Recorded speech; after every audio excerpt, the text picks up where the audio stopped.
Welcome to Fresh Ink Online Edition. This week, graphic novels and our returning champion, LaRoche.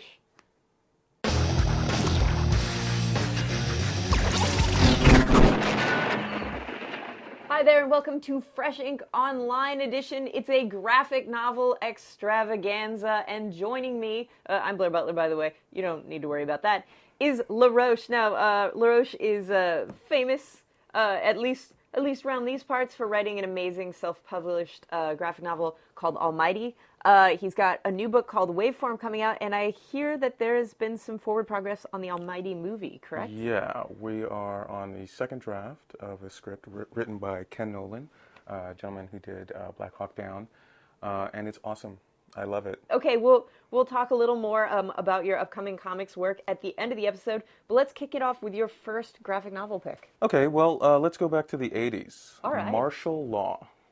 I recommend this book for anyone that loves Judge Dredd, or like the tone of The Dark Knight, the original Frank Miller book. It's just great material. It's violent satire, and it's sort of a deconstruction of this kind of violent superhero that was emerging at the time. You know, like Punisher, and The Dark Knight. It's all English. Pat Mills, Kevin O'Neill, I believe they're all English. Yeah, League of Extraordinary Gentlemen. The guy's art is amazing. Yeah. I mean, and it's just as detailed and just as unique in this particular book. So I recommend Martial Law. I think there's 2 volumes. This is the first one, Fear and Loathing. So speaking of good-looking books, here's my first pick, which is Tale of Sand. So, if you didn't already know, this thing has been nominated for multiple Eisners, and for a very good reason. Now, it's based on a screenplay, yes, I said screenplay, that Jim Henson of Muppets fame was writing, I think, in the late 60s, early 70s. It is a completely surreal vision. You know, if you had seen, like, spaghetti westerns or some of the surreal stuff that was kind of popping up in cinema at that time, you can see that weird kind of El Topo thing might have influenced this, but what really sets this hallucinatory story of one man on a race across the desert that takes him all over the world as things around him morph, maybe because he's hallucinating or maybe because he's in this sort of surreal dream world. What sets it apart is this unbelievable artwork by Ramon Perez, and if I'm messing up the pronunciation of his name, I'm terribly sorry. He's also doing John Carter, Ghosts of Mars, a new comic from Marvel. Yeah. Beautiful. The artwork here, the colors here are breathtaking, and what really amazes me about this book is it's almost entirely wordless. It's this crazy, surreal narrative that starts in the desert and leaps to ballrooms and cantinas and all over the place, gets really nuts. But the bottom line is this is an absolutely gorgeous, mostly wordless, hallucinatory reading experience. One of the best things to come out this year visually, so I highly recommend anybody who's interested in the visual art of comic storytelling, you need to pick this up. Death Note. I'm a real lover of comics, and I think Japanese comic books, manga, has always been one of those things that, you know, you go to the bookstore and you're like intimidated because there are volumes of stuff and you don't know where to start. I recommend for anyone that loves comics, the medium of comics, you got to try Death Note. It's a revolution. It's like a hurricane in your mind. You know, it's about a kid who's one of these alphas. You know, good-looking guy, really great at school. Doesn't have to try too hard. He comes across a book that when you write someone's name in it, they die. So that's essentially the premise. And basically, it's about this guy who has this power to do that, and the group of people who are trying to stop him. This super smart character named L, just really a unique guy. I can't explain how good this book is. I mean, I highly recommend it. If you want to try out manga and you're afraid, try Death Note. Up next, it is Near Death, Volume 1. Okay, so this, my hat is off because one of the purest sort of concepts to come up recently in comics, and one that you can grasp instantly. And as I get a little more into what this comic is, you'll see why I think that simplicity is kind of brilliant. So the concept is that there's a hitman. He has killed a great many people throughout his life. On one of his jobs, he's shot, he flatlines, and is confronted by every single person he's killed during his lifetime, and basically told, you're going to hell unless you save one life for everyone you've taken. And therefore, every issue of this book becomes a standalone story of him trying to save a life. What makes it really interesting is that some of the people he's trying to save, because obviously he's got to know this person's going to get killed, right? Yeah. That means someone else is taking out a hit on them. Well, some of these people, as it turns out, you might argue maybe they deserve to shuffle off this mortal coil. So he has to make some really, I've called them some decisions that are ethical Gordian knots. But, you know, again, what I really like about this comic is a great concept, and almost every story in here is standalone. Almost every issue is standalone. So if it's got that great feel of like an episodic cop show. Right. And to me, it's a fun read. And, you know, for people who have, you know, picked up comics or felt like, oh my gosh, there's so much continuity or whatever to catch up with, this is great. It stands on its own, and it's pretty fun stuff. Street Angel. I don't even want to get into what the story is about. I can only explain, like, what it makes me feel. Well, okay, wait. The main character is a homeless skater girl. Okay. Superhero. This is a very charming book. It's very well written, and the artwork is just right up my alley. It's just a fun book, you know, and it's hilarious. Oh, it's Jim Rugg. I love Jim Rugg. In fact, one of the characters in there looks vaguely like a prototypical aphrodisiac. Because it is aphrodisiac. Oh, it is? I think this is his debut. Oh my gosh. And then they went on and made that hardcover. Right. It is like a Marvel 70s thing. Yeah. Yeah. But it's just well written because the character is hilarious. The street angel, homeless skateboarder, superhero. I mean, it's just really, you know, go out and find it if you can. My next pick is a quick pick, but I think a lot of people will really enjoy this. This is Womanthology. So Womanthology is an anthology project in which everything is done by women. You know, the pencils, the colors, the letters, the plotting. It's a big anthology. The genesis behind this project, which, to put it in context, I think they went on Kickstarter and said, hey, we'd love to do this book that sort of highlights women working in comics and also women trying to break into comics, and we want $20,000. Well, it raised over $100,000 in like a week. Wow. It was something amazing. So what started as kind of a smaller project grew into this giant hardcover volume. But I think it's really cool because they have advice on breaking in. So if you are someone who's looking to break into comics, I think this is a really cool resource to have, and it's a good-looking book. They do a lot of interesting things and kind of cover some women who had a big impact on the industry. And you get great artists like Ming Doyle and Fiona Staples, and Ann Nocenti has a story in here, the great classic Daredevil writer. So a really cool collection of folks with a lot of new voices making a debut. And so that's why I wanted to highlight this puppy. Once more into Japanese comics, manga. This is strange in the sense that it reminds me of like early 80s, like new wave nihilism, like the stuff that you would find reading Less Than Zero or something like that.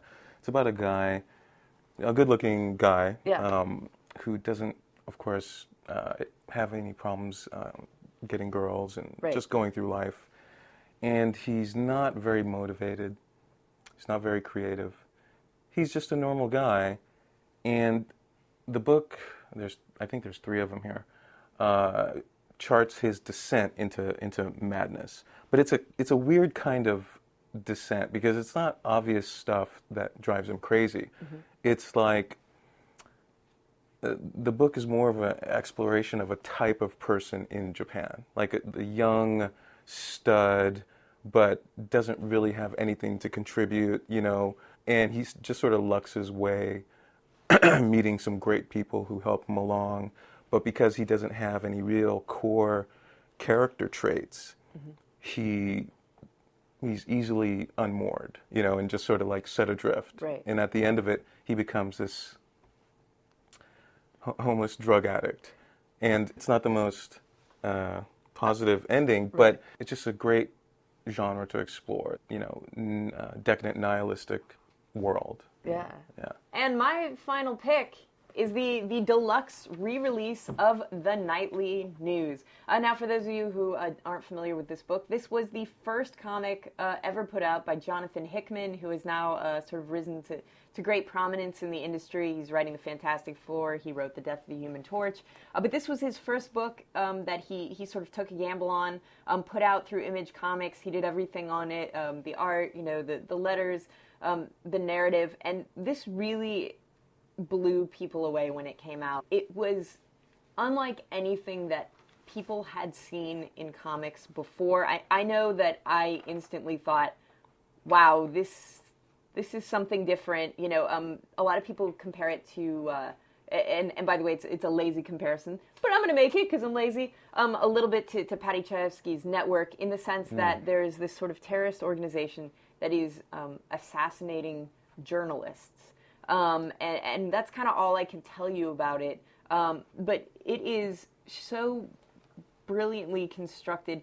It reminds me of reading an issue of Adbusters from like the early 2000s. There are all these crazy sort of footnotes and factoids, and this really unique graphic layout and graphic design style that Hickman has sort of implemented on all his other works. There's a lot of white, a lot of open space, a lot of like sort of factoids, and I absolutely love this book. But one of the reasons that it's near and dear to my heart, that I hugely recommend the re-release, is in the original comic there was an essay in the back that was Jonathan Hickman's kind of, it was basically him explaining why he took the plunge, why he jumped into comics, and it was so motivating that's why I actually wound up writing a comic. I read that, and it sort of inspired me so much. The good news, that essay is in here, along with a bunch of other bonus material, and you get a comic that announced the arrival of this huge new voice.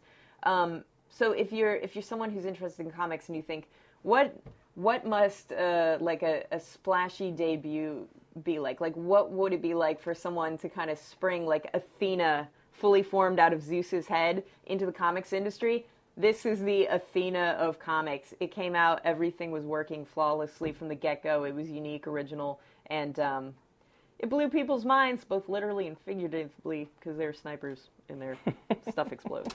My last one is Air Gear.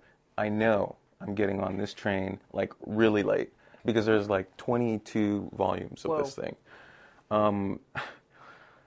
This is a creator or a group of people, I don't know which, that deliver in one volume tremendous excitement, tremendous production value. The art is dynamic.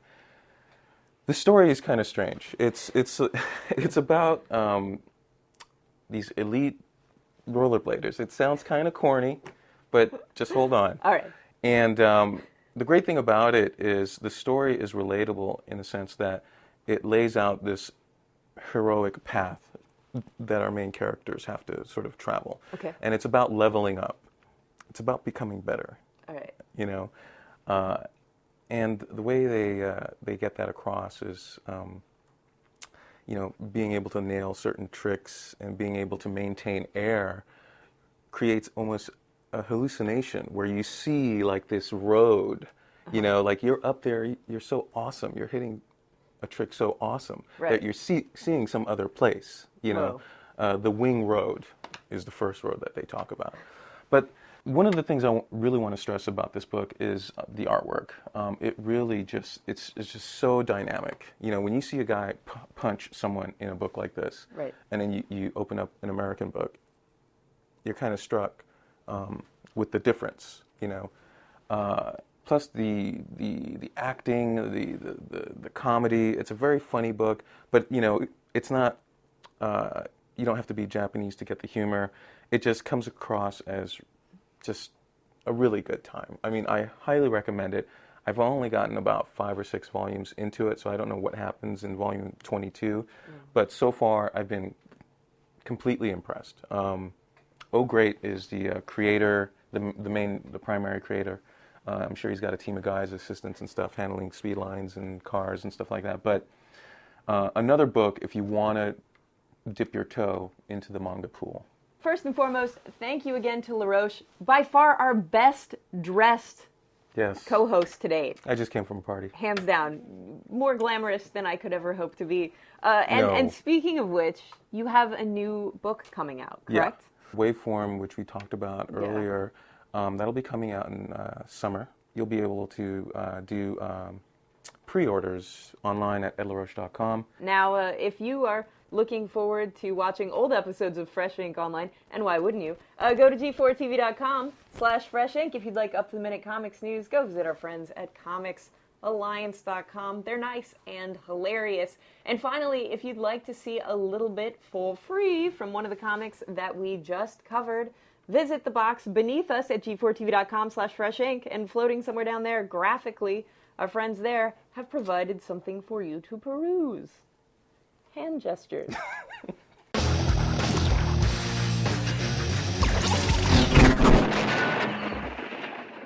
was Shane and Gaston. Name drop. Woo! Woo! Retailers in the house. I like that you felt the need to do I know. jazz hands. Retailers, jazz hands. I don't know if is that official jazz hands? I think it's more like... It's like I have ADD problems and I'm very emotional. Anyway. That's jazz arms.